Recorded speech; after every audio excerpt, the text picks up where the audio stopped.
Assalamualaikum warahmatullahi wabarakatuh. Perkenalkan, nama saya Fahmi Zalata Mulia dari kelas Mekatronika Malam A. Pada video kali ini saya akan membahas tentang praktikum dari mata kuliah pneumatik dan hidrolik. Praktikum ini berjudul pengalokasian benda kerja, yaitu praktikum 1 minggu ke-1. Tujuan dari praktikum ini yaitu mempelajari cara penggunaan komponen dasar pneumatik seperti single acting cylinder, double acting cylinder, katup 3/2, katup 5/2, dan lainnya. Jadi di praktikum ini saya telah membuat 8 jenis rangkaian seperti yang tertera pada gambar berikut ini, antara lain rangkaian kendali langsung single acting cylinder, kendali tidak langsung single acting cylinder, dan rangkaian lainnya. Saya akan membuka rangkaian saya yang sudah saya rangkai di software FluidSim. Saya menggunakan FluidSim 4.5 atau 4.5. Di sini saya sudah membuat 8 rangkaian seperti yang ditugaskan pada file praktikum. Rangkaian pertama yaitu kendali langsung single acting cylinder. Di sini saya menggunakan katup 3/2 dan juga menggunakan single acting cylinder. Di sini sudah saya play untuk simulasinya. Ketika saya klik push button,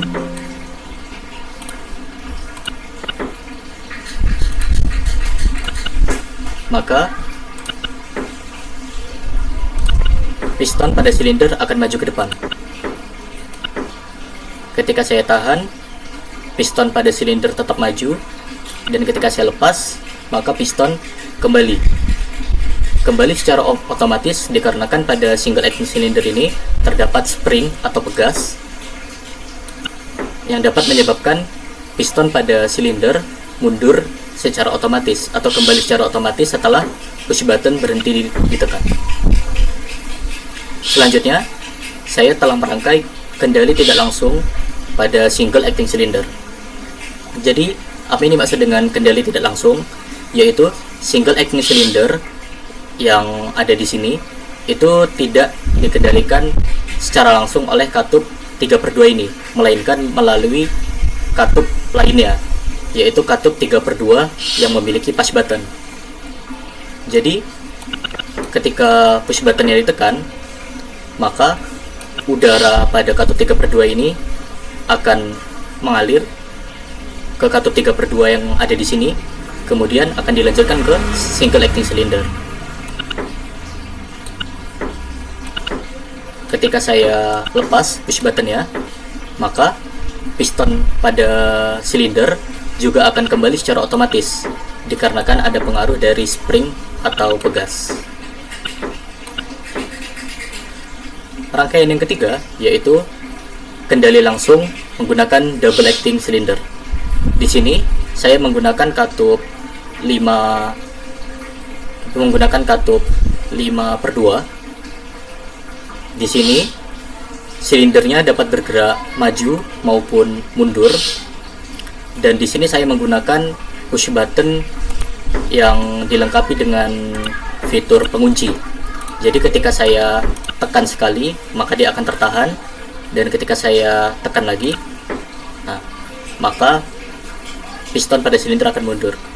Jadi sistem kerjanya pada double acting cylinder, ketika push button ditekan, udara akan mengalir dari kompresor, kemudian membuat piston pada silinder maju, dan ketika saya tekan kembali push buttonnya, maka udara akan terlepas dan silinder bergerak mundur.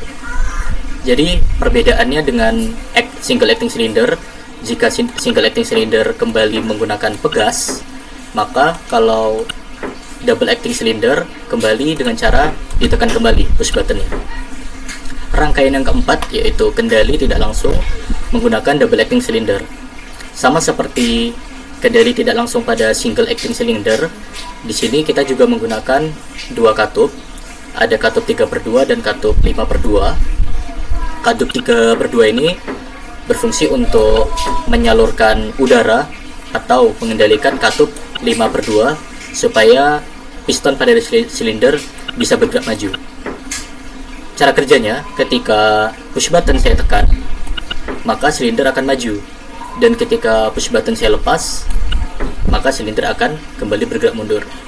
Seperti itu. Jadi pada rangkaian ini katup 5/2 dikendalikan oleh katup 3/2 yang dilengkapi dengan push button. Selanjutnya, rangkaian yang kelima, yaitu kendali maju yang diperlambat dengan metode meter in. Di sini kita menggunakan katup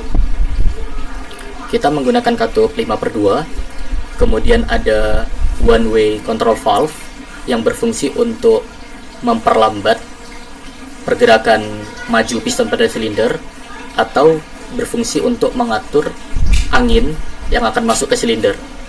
Jadi ketika kita klik sekali pada one way flow control valve ini, di sini opening levelnya bisa kita ganti yang awalnya 100 menjadi 50 misalnya. Kemudian kita klik enter. Jadi ketika kita tekan push button pada katup 5/2 ini, silinder akan bergerak maju. Namun ketika kita tekan sekali lagi, silinder akan bergerak mundur dengan tempo yang lebih lambat. Nah, cepat atau lambatnya pergerakan silinder ini ketika maju itu bisa kita atur melalui one way flow control valve pada pengaturan ini. Rangkaian yang keenam yaitu kendali maju yang diperlambat dengan metode meter out. Perbedaannya dengan metode meter in tadi adalah, jika metode meter in, one way flow control valve-nya mengarah masuk, yaitu dia akan menghambat udara yang masuk. Sedangkan meter out, yaitu one way control valve-nya dibuat untuk menghambat atau mengatur udara yang keluar. Jadi ketika saya tekan push button-nya, jadi dia itu maju secara perlahan. Maju secara perlahan yaitu dengan cara udara yang keluar dari silinder itu diatur atau dihambat oleh one way flow control valve yang kita sambungkan di arah udara keluar. Jadi meter in itu one way flow control valve-nya berada di udara masuk, dan jika meter out itu one way flow control valve-nya berada di udara keluar. Kemudian rangkaian selanjutnya yaitu kendali mundur yang diperlambat dengan metode motor out. Jika rangkaian sebelumnya tadi pergerakan majunya yang diperlambat, maka pada rangkaian ini gerakan mundurnya yang diperlambat menggunakan one way flow control valve juga. Jadi untuk yang meter out, di sini one way flow control valve-nya itu mengarah ke luar atau menghambat udara yang keluar. Jadi dia maju dengan tempo yang normal, kemudian mundur dengan tempo yang sedikit lambat dikarenakan udaranya dihambat oleh one way flow control valve. Selanjutnya rangkaian yang terakhir yaitu kendali mundur yang diperlambat dengan metode meter in. Di sini perbedaannya dengan metode meter out tadi, jika meter out itu one way flow control valve-nya diletakkan di udara keluar, jika meter in diletakkan di udara masuk. Jadi udara yang akan masuk ke silinder itu yang akan dihambat atau diatur oleh one way flow control valve.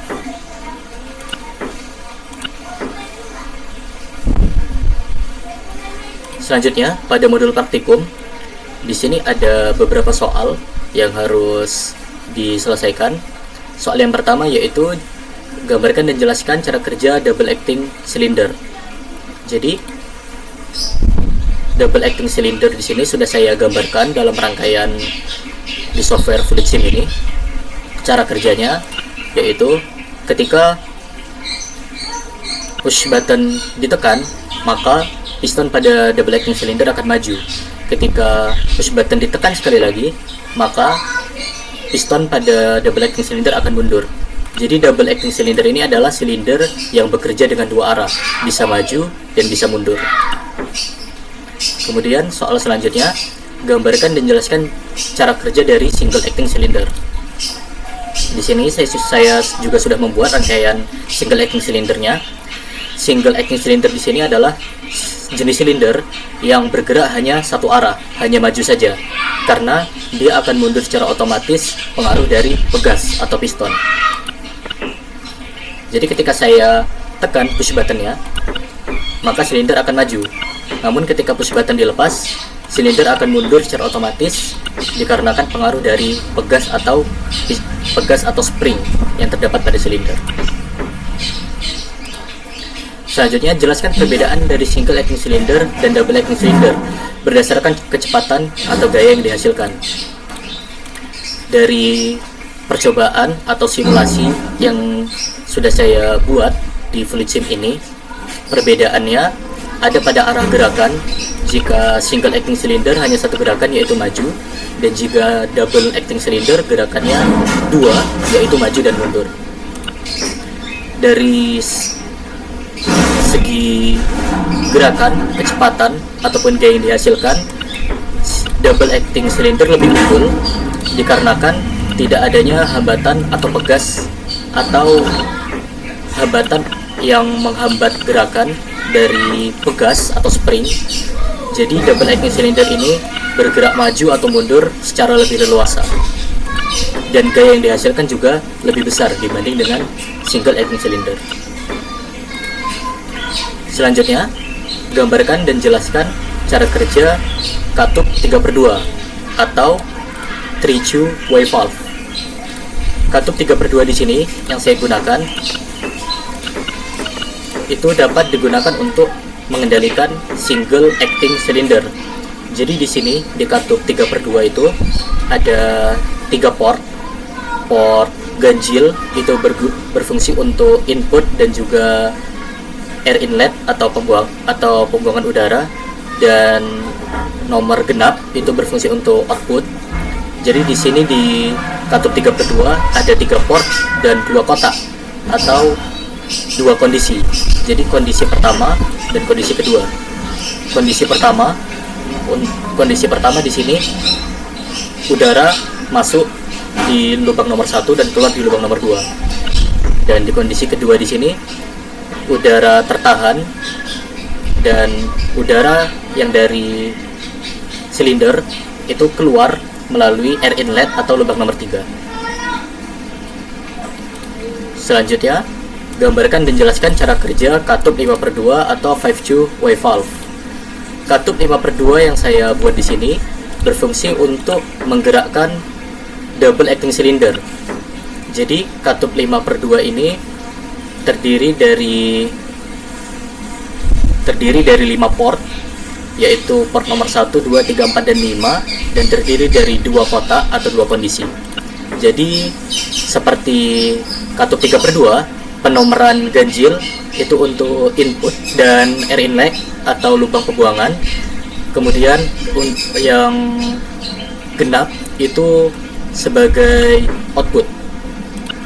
Contohnya di sini pada kondisi 1 atau kondisi pertama, lubang nomor 1 itu untuk masuk udara dan lubang nomor 4 itu untuk keluar udara menuju ke silinder.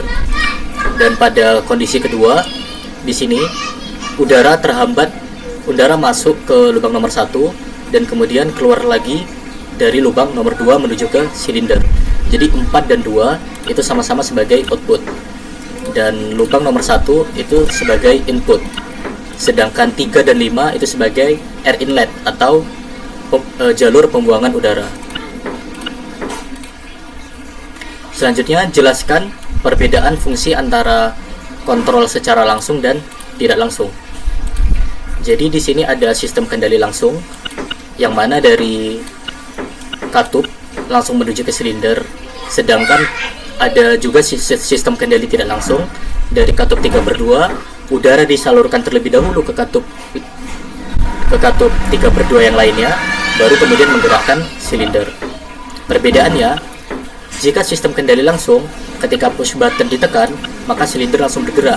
Sedangkan pada sistem kendali tidak langsung, ketika push button ditekan, udara masuk terlebih dahulu ke katup 3/2 lainnya atau katup 3/2 selanjutnya, kemudian udara akan diteruskan atau ditransfer ke single acting cylinder. Jadi katup 3/2 yang ada di sini, yang ada di dekat single acting cylinder ini tidak bisa bergerak sendiri tanpa dikendalikan melalui katup 3/2 yang dilengkapi dengan push button. Dan soal yang terakhir yaitu tuliskan kendala yang dihadapi saat praktikum ini beserta solusinya. Kendala yang dihadapi saat praktikum menggunakan fluid sim ini yaitu terkadang adanya salah rangkaian atau spesifikasi komponen yang tidak sesuai, dan solusinya adalah lebih teliti atau lebih cermat dalam memilih komponen yang akan digunakan, dan juga lebih cermat atau teliti dalam mengadjust atau mengatur konfigurasi dari setiap komponen yang akan digunakan. Dan tak lupa pula untuk tekanan anginnya juga dipastikan. Jika di modul tertera 4 bar maka kita atur 4 bar, jika 6 bar maka kita atur 6 bar, seperti itu. Sekian penjelasan praktikum 1 minggu ke-1 mata kuliah pneumatik dan hidrolik yang dapat saya sampaikan. Lebih dan kurangnya saya mohon maaf. Wassalamualaikum warahmatullahi wabarakatuh.